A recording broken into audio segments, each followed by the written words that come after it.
안녕하세요. 오늘도 찾아온 두둥실팜입니다. 여러분 혹시 커피 좋아하세요? 저는 커피를 진짜 좋아하는데요. 하지만 여러 잔 마시진 않아요. 하루에 한 잔 정도는 매일 마시고 있습니다. 단순히 저한테는 잠을 깨는 용도가 아니라요. 커피의 향이랑 맛이 좋아서 항상 마시고 있는데요. 어느 정도냐면 약국에 있는 카페 사장님들이 저를 알아볼 정도로 단골집이 굉장히 많습니다. 커피 하면 떠오르시는 게 카페인이죠. 카페인 말고도 커피에 여러 가지 성분들이 들어있는 거 알고 계신가요? 예를 들면 리보플라빈과 같은 비타민도 들어가 있고요. 마그네슘과 같은 미네랄도 들어가 있고, 방금 말씀드렸던 카페인뿐만 아니라 클로로겐산이라고 항산화 작용을 하는 물질도 들어가 있습니다. 조금 생소하실 건데요. 이 클로로겐산의 작용은 흔히 말하는 볶은 커피가 아니라요. 초록색 커피콩 상태가 활성이 가장 높은데요. 왜냐하면 이 클로로겐산은 열에 약해서 이 커피콩을 넣고 볶을 때 열에 의해서 다량 파괴된다고 합니다. 클로로겐산뿐 아니라 항산화 물질이 많이 들어가 있어서 여러분들이 아셨다시피 카페인뿐만 아니라 여러 가지 성분이 있다는 걸 알 수 있을 텐데요. 커피의 효능도 있습니다. 커피가 건강에 좋을 수도 있다는 점 알고 계셨나요? 첫 번째로 두통 완화 효과가 있습니다. 혈관을 수축하는 효과가 있기 때문에 일시적으로 두통을 조금 더 완화시킬 수 있습니다. 두 번째로는 운동 전에 운동을 더 활성화시킬 수 있는 힘을 가지고 있는데요. 그 이유는 신진대사를 활발하게 해서 우리 몸의 에너지를 더 잘 태울 수 있게 하고요. 지방 연소도 잘 시킬 수 있게 합니다. 이렇게 생각해보자면 다이어트에도 연관이 있다고 말씀드릴 수 있겠죠. 세 번째로 우울감 완화에도 효과가 있는데요. 이유는 도파민 활성에 이 커피가 효과가 있기 때문이에요. 우울감을 느끼시거나 아니면 무기력한 상황에서 커피를 마시면 힘이 나는 듯한 효과를 얻을 수 있는 것입니다. 그리고 뇌를 활성화하는 데도 도움을 줘서 학습 능력 향상에도 도움이 된다고 알려져 있고요. 그리고 장도 수축하는 데 연관이 있기 때문에 변비 완화에도 효과가 있다고 알려져 있습니다. 그런데 앞서서 제가 커피를 한두 잔 이상은 마시지 않는다고 말씀드렸잖아요. 저도 예전에는 커피를 3-4잔 이렇게 많이 마신 적이 있었는데요. 제가 이렇게 커피를 줄여나간 데에는 건강에 관련한 효과가 있지만 부득이하게 이런 증상들이 있었기 때문에 커피를 줄였습니다. 어떤 증상들일까요? 첫 번째, 두통입니다. 아까 두통 완화한다고 했잖아요. 근데 두통이 생기면 커피를 마시지 말라니 이거 무슨 뜻인가요? 생각하실 텐데요.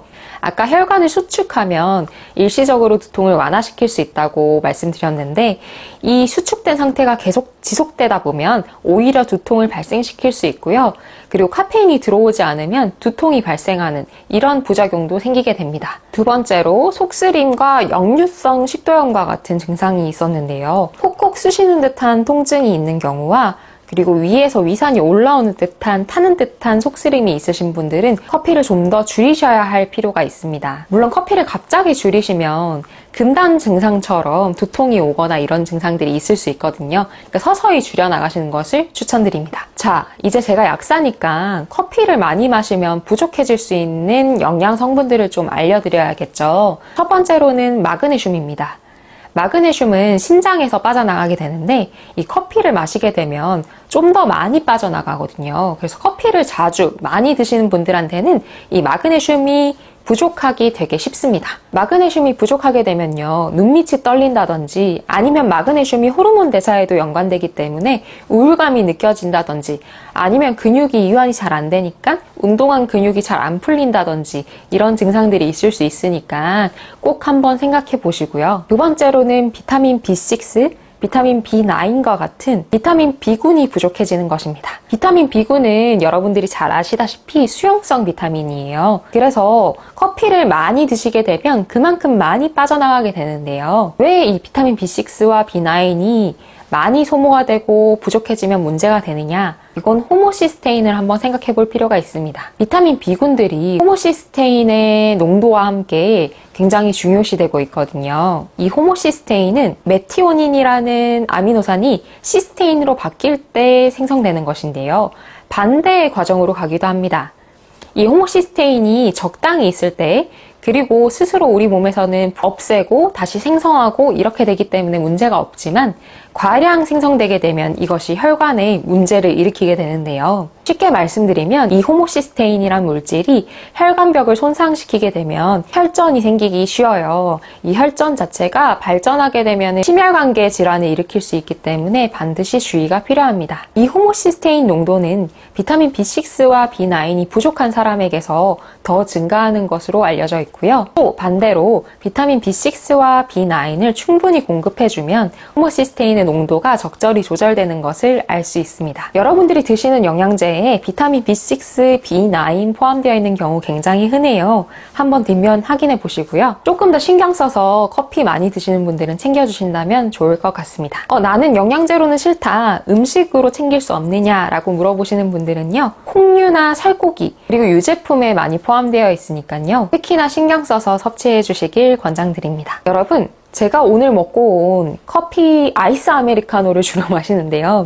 아이스 아메리카노의 한 잔에 얼마나 카페인이 들어있는지 아세요? 카페인이 보통 90에서 많게는 120mg까지도 들어가 있다고 합니다. 우리는 하루에 400mg 이하로 카페인을 섭취해 주시는 것이 좋은데요. 계산을 해보자면 한 3잔 정도가 되겠죠? 하지만 전반적인 것으로 봤을 때 하루에 1잔 내지 2잔을 넘어서지 않는 게 좋을 것 같습니다. 커피 좋아하시는 분들은 줄이기 힘들죠. 하지만 건강을 위해서 조금 더 연하게 드시거나 아니면 커피 양을 좀 줄여보시는 것을 고려해 보시면 좋을 것 같습니다. 여러분, 오늘도 도움이 되셨을까요? 더운 여름 건강하고 행복하게 보내시고요. 저는 다음 시간에 찾아올게요. 감사합니다.